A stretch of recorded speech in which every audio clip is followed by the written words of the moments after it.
Everyone welcome and welcome back to my YouTube channel RS video study को आज video आम ओडिया भाषार व्यावहारिक व्याकरण ओडिया लोकाचरमूलक शब्दर प्रयोग डिस्कसन करिए पूर्वर आम +3 PG UGC neat and other examination बहुत बड़ी सिलेबस कवर करें जो मैंने वीडियो देखी ना मुझे डिस्क्रिप्शन में लिंक देदेवी आप देखिपारे।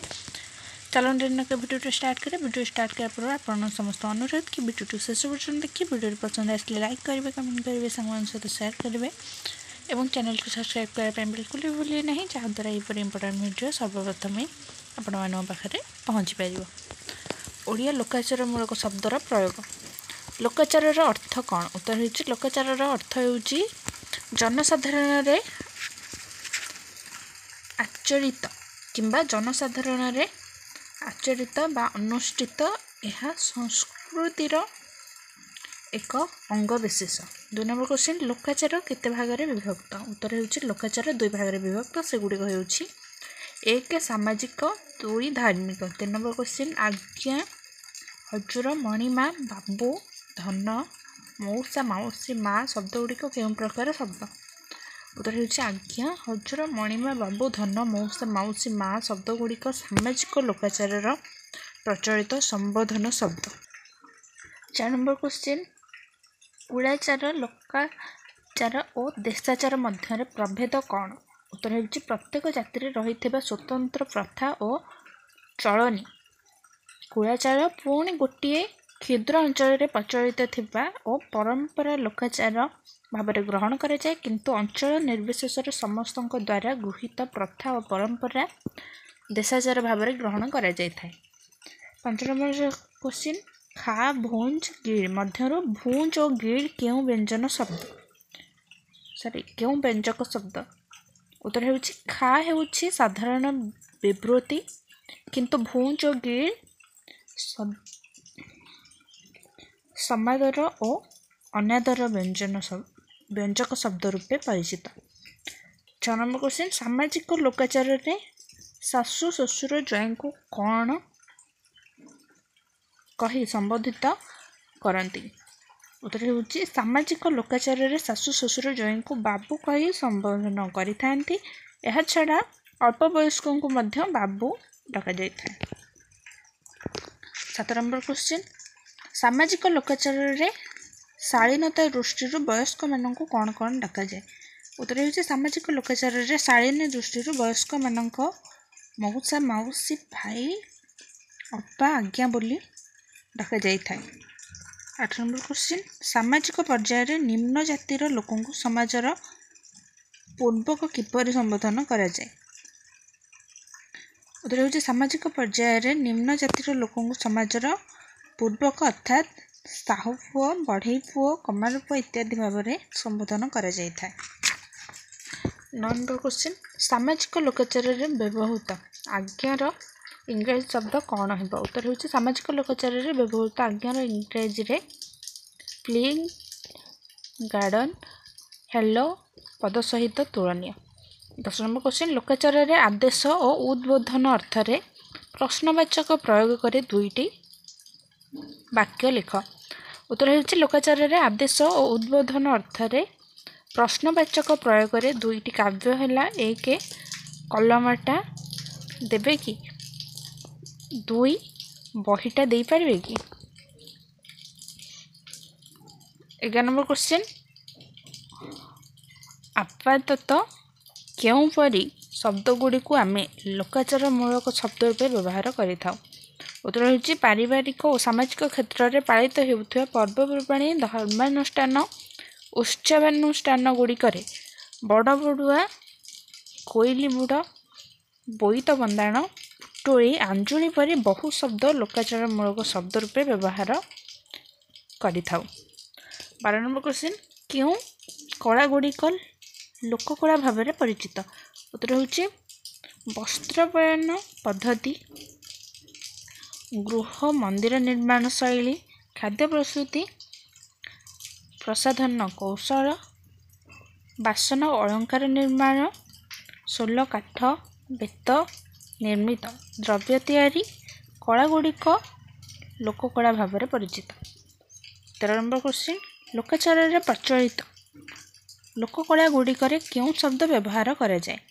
ଉତ୍ତର ହେଉଛି ଲୋକାଚାରରେ ପ୍ରଚଳିତ ଲୋକକଳା ଗୁଡ଼ିକରେ ବିଭିନ୍ନ ଶୁଦ୍ଧ ଓ ମାର୍ଜିତ ଶବ୍ଦ ବ୍ୟବହାର କରାଯାଏ। ସେଗୁଡ଼ିକ ହେଲା ମଠ, ବେଢ଼ା, ମଣ୍ଡପ, ଦରି, ପାଲ, ସାମିଆନା, ବାଜାବାଲା, କୁଆଁରୀ, ମୁଣ୍ଡିଆ, ପହଣ୍ଡି, ଓଗଳି, ମାଳି, ଶଗଡ଼ିଆ, ଭାରୁଆ, ଯଜମାନ, ପିଲିସ ଇତ୍ୟାଦି ଶବ୍ଦରାଜି। 14 নম্বର କ୍ୱେଶ୍ଚିନ୍, କୌଣସି ତିନି ଢଗ ଦର୍ଶାଅ ଲୋକାଚାର ମୂଳକ ଶବ୍ଦ ଗୁଡ଼ିକୁ ରେଖାଙ୍କିତ କର। ଉତ୍ତର ହେଉଛି କ ଖୁଦୁରୁକୁଣି, ମାଣ୍ଡିଆ କଙ୍କଣା ଖୁଦୁରୁକୁଣି, ମାଣ୍ଡିଆ କଙ୍କଡ଼ା, ବେସର ପାଣି। ଏହାର ଲୋକାଚାର ଶବ୍ଦ ହେଉଛି ମାଣ୍ଡିଆ ବେସର ପାଣି। 2 ତୁ ମୋ କଳା କାଇଁଚ ସରଲବଣୀ ମାଗୁତୁ ଲାଞ୍ଚ ଲୋ। ଏଥିରେ କାଇଁଚ ଲାଞ୍ଚ ଦୁଇଟି ହେଉଛି ଲୋକାଚାର ମୂଳକ ଶବ୍ଦ। 3 ନଈକି ଫିଙ୍ଗିଲି ଗିଲ, ନଈ ଚାରିପାଖେ ମନ୍ଦାର ଫୁଲ, ବୁଢ଼ୀକୁ ଢିଙ୍କିଲା ଚିଲ। ଏଥିରେ ଗିଲ, ଚାରିପାଖେ ଓ ଝିଙ୍କିଲା ଏ ତିନୋଟି ହେଉଛି ଲୋକାଚାର ମୂଳକ ଶବ୍ଦ।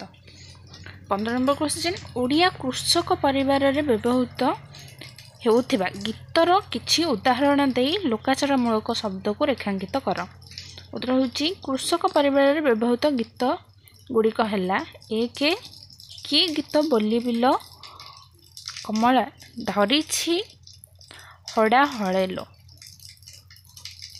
ଏଥିରେ ହଡ଼ା ହଳେ ହେଉଛି ଲୋକାଚାର ମୂଳକ ଶବ୍ଦ। 2 ସୁବର୍ଣ୍ଣ ଲଙ୍ଗଳକୁ ପୁରାଇ ଜୁଆଳି, ସୁବର୍ଣ୍ଣ ଲଙ୍ଗଳକୁ ରୂପାର ଜୁଆଳି। ଏଥିରେ ଲଙ୍ଗଳକୁ ଓ ଜୁଆଳି ହେଉଛି ଲୋକାଚାର ମୂଳକ ଶବ୍ଦ।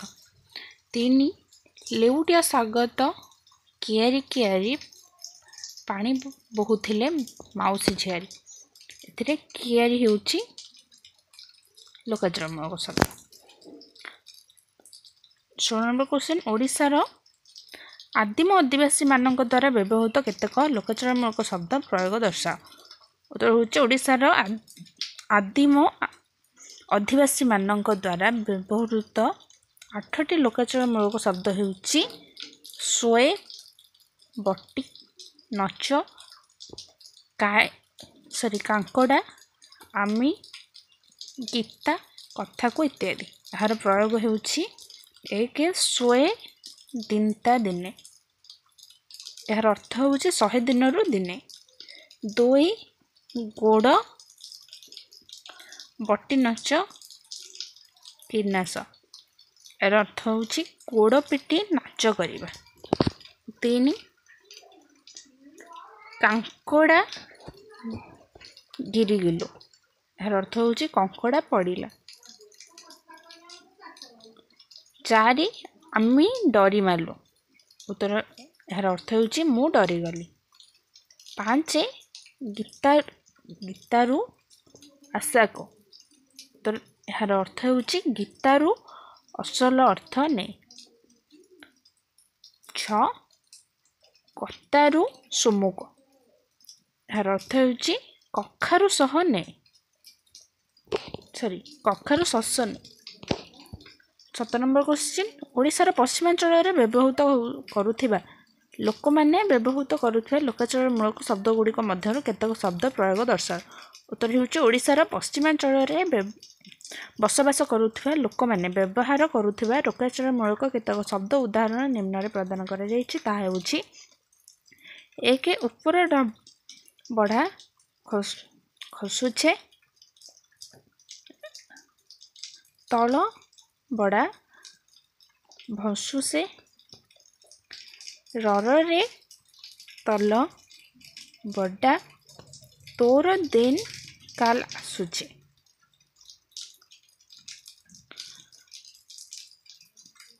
ଲୋକାଚାର ମୂଳକ ଶବ୍ଦ ଉପର ଦିନ କାଲ।